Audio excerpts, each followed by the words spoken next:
Ready. Hello, my name is Anne and I'm the Mayor of the City of Burnside, and it's my pleasure to read you a story today.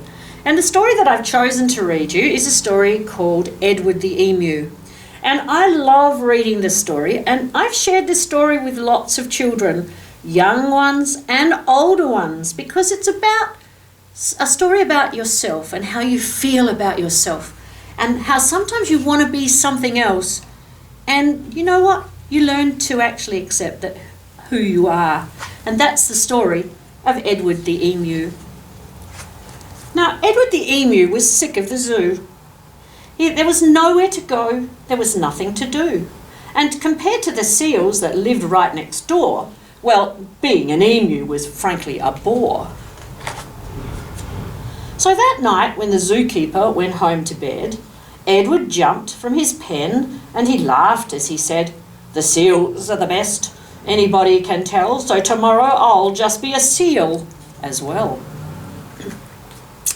The next morning, I love the faces, those big round eyes, because I love seals and I do love emus, but you do have to be a bit careful of them. They can peck, and they don't mean to hurt you, but they're hungry a lot of the time.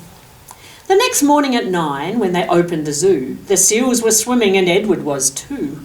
He dived in the water and basked in the sun, and he balanced a ball on his beak, just for fun. Look at him trying to eat a fish. Well, Edward was really enjoying the day till he overheard someone behind the fence say, "The seals are always amusing, it's true, but the lion's the best thing to see at the zoo." So that night when the zookeeper went home to bed, Edward jumped from the pool and he smiled as he said, "The lion's the best anybody can tell, so tomorrow I'll be a lion as well."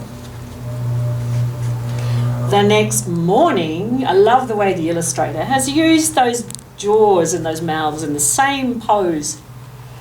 So the next morning at 9, when they opened the zoo, the lions were roaring and Edward was too. He snarled at the ladies and growled at the men. Life was certainly grand for a lion in his den. Well, Edward was having a wonderful day till a man in the crowd had the gumption to say, "A lion's a beast that I shall always detest. The snakes are the things that I like to see best." So that night, when the zookeeper went home to bed, Edward crept from the cage and he grinned as he said, "If the snakes are the best things, and that's what they say, then tomorrow I'll be a snake for a day." The next morning at 9, when they opened the zoo, the snakes were all hissing and Edward was too. He slipped round the rocks. It was magic to see.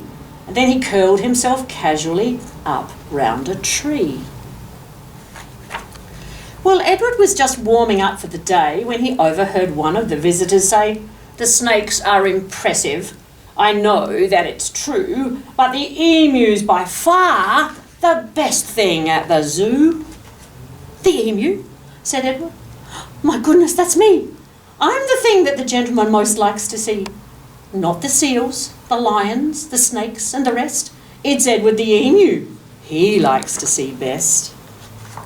So that night, when the zookeeper went home to bed, Edward slipped from the cage and he laughed as he said, "If the emu's the best, then that's easy then. Tomorrow I'm Edward the Emu again."